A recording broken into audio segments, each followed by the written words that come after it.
नमस्कार, मैं मनीष और आप देख रहे हैं मीडिया दर्शन। पवन सिंह भोजपुरी के पावर स्टार के नाम से जाने वाले पवन सिंह काराकाट से चुनाव लड़ने की तैयारी कर चुके हैं।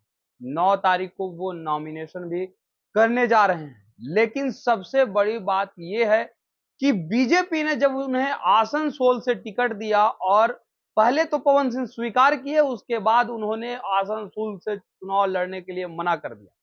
अब 9 तारीख को नॉमिनेशन कराने जा रहे हैं, लेकिन खबर यह निकल के आ रही है कि बीजेपी अभी तक कार्रवाई भी पवन सिंह पर नहीं की है। क्या बीजेपी ही पवन सिंह को प्रोजेक्ट कर रही है काराकाट में? क्या उपेंद्र कुशवाहा का राजनीतिक कैरियर समाप्त करना चाहती है बीजेपी? क्योंकि जिस तरीके से 2020 में नीतीश कुमार ने आरोप लगाया था कि बीजेपी ने चिराग पासवान को मेरे खिलाफ खड़ा किया और जिसके वजह से तीसरे नंबर की पार्टी बन गई जेडीयू। क्या बीजेपी फिर से उपेंद्र कुशवाहा पर यह दांव खेल रही है और उपेंद्र कुशवाहा की राजनीतिक कैरियर समाप्त करना चाहती है? इसी मुद्दे पे बात करेंगे। हमारे साथ पूर्व आईपीएस अधिकारी अमिताभ दास सर हैं। अमिताभ सर, क्या लगता है आपको, उपेंद्र कुशवाहा की राजनीतिक कैरियर समाप्त करने के लिए करके ही पवन सिंह को काराकाट से चुनाव लड़ा रही है बीजेपी? क्योंकि अभी तक पार्टी ने कार्रवाई भी नहीं की है। वो तो बीजेपी के सदस्य हैं, पार्टी ने अभी तक कार्रवाई भी नहीं की। क्या लगता है आपको? देखिए, एक लंबी कहानी है। पहली बात तो ये जो काराकाट लोकसभा सीट है, यही हाल की बनी हुई सीट है। पहले विक्रमगंज लोकसभा सीट हुआ करता था।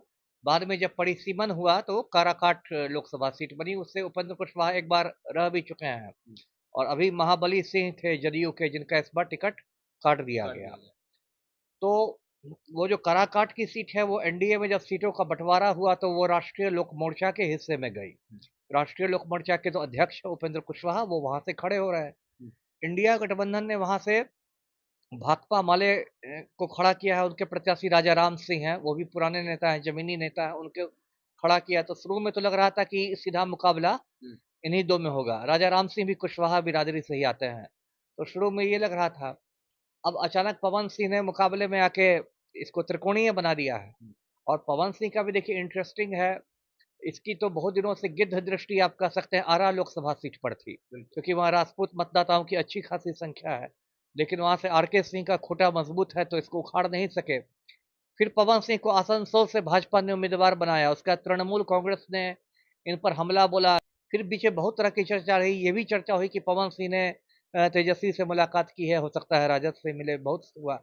उसके बाद अचानक पवन सिंह ने जो ट्वीट किया, एक्स पर ट्वीट किया और कहा कि मैंने माँ से वादा किया था कि मैं तो चुनाव लड़ूंगा ही 2024 में, तो मैं अब काराकाट से लड़ूंगा। और काराकाट वो पूरा जो कहते हैं जनसंपर्क कर भी रहे हैं। उनका एक गाना सब भी रिलीज हुआ है कि पवनवा मांगे वोट करके, ऐसे करके। तो गली गली में गर्मी में घूम भी रहे हैं। अब देखिए, मेरी जो समझ है उसमें यदि पवन सिंह किसी को नुकसान पहुंचाएंगे तो वो उपेंद्र कुशवाहा को नुकसान पहुंचाएंगे। क्योंकि ऐसे राजपूत जो होते हैं वो सामान्यतया बाई एंड लार्ज भाजपा के वोटर बने जाते हैं, सवर्ण लोग ज्यादातर। तो उपेंद्र कुशवाहा को नुकसान पहुंचाएंगे तो भाजपा के लिए तो एक टेंशन का कारण है ही। आपने जो कहा कि ठीक है, हो सकता है भाजपा ने ही कोई चाल चली हो, तो राजनीति में तो हर कुछ संभव है, इससे कोई इनकार नहीं कर सकता। हो सकता है भाजपा उपेंद्र कुशवाहा को उनकी औकात बताना चाहती हो, क्योंकि ये पहले केंद्रीय मंत्री थे मोदी सरकार में, बाद में इन्होंने इस्तीफा दिया। तो हो सकता है भाजपा इनको सबक सिखाने के मूड में हो।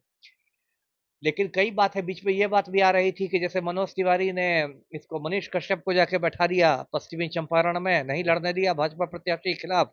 उसी तरह मनोज तिवारी को मतलब तैनात किया गया है कि वो पवन सिंह को भी समझा बुझा के हटा दे मैदान से। लेकिन अब तक मुझे नहीं लगता, और जैसा पवन सिंह के बयानों से भी लगता है कि वो हटने के मूड में है नहीं। तो फिलहाल तो वही त्रिकोणीय स्थिति बनती दिखी जा रही है।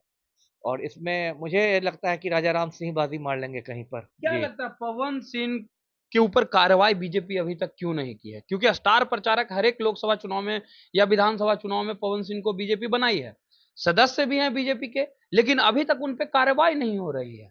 यहां तक कि सम्राट चौधरी जो प्रदेश अध्यक्ष हैं वो भी कार्रवाई नहीं कर रहे हैं और कहीं बोल भी नहीं रहे हैं इस बात को। एक तो देखिए, अभी बहुत सारी बातें पर्दे के पीछे होती है, तो ना आपको मालूम है ना मुझे मालूम है। हो सकता है पर्दे के पीछे पवन सिंह को समझाने बुझाने की कोशिशें अभी जारी हो। और जब बिल्कुल पता चल जाए कि ये समझने के मूड में नहीं है, एकदम ये नामांकन डंके की चोट पर कर ही दें, है ना। अभी नामांकन तो उन्होंने किया है ना।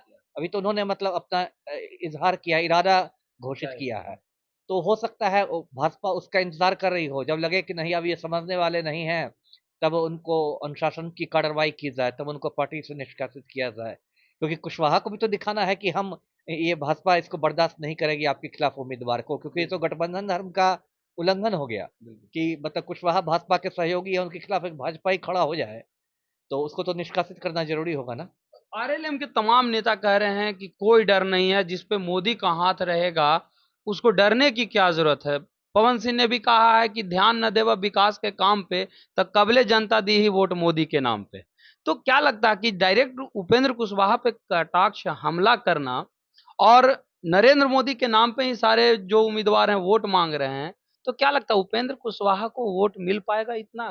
क्या राजा राम सिंह जीत लेंगे? नहीं नहीं, एक तो इस बार के चुनाव में तो मुझे अपना लग रहा है कि मोदी जी का ही जादू फेल कर रहा है कहीं ना कहीं, और मेरी जो राजनीतिक समझ है कि 4 जून की शाम तक मोदी जी का बढ़िया बिस्तर समेटा जाएगा।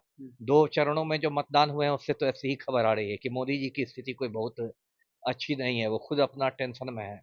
तो अब ये अगर मतलब कोई इस तरह का एक मोदी का ताबीज पहन लिया है उपेंद्र कुशवाहा ने, उसी ताबीज पर, चमत्कारी ताबीज पर वो आत्मविश्वास से भरे रहेंगे, तो ऐसा नहीं होगा।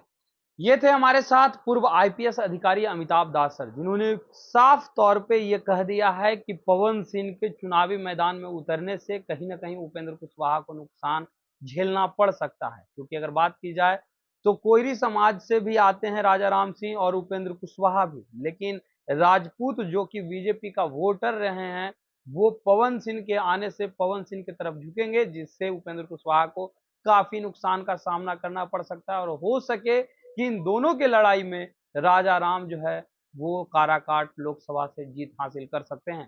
फिलहाल इस खबर में इतना ही। देखते रहें मीडिया दर्शन। धन्यवाद।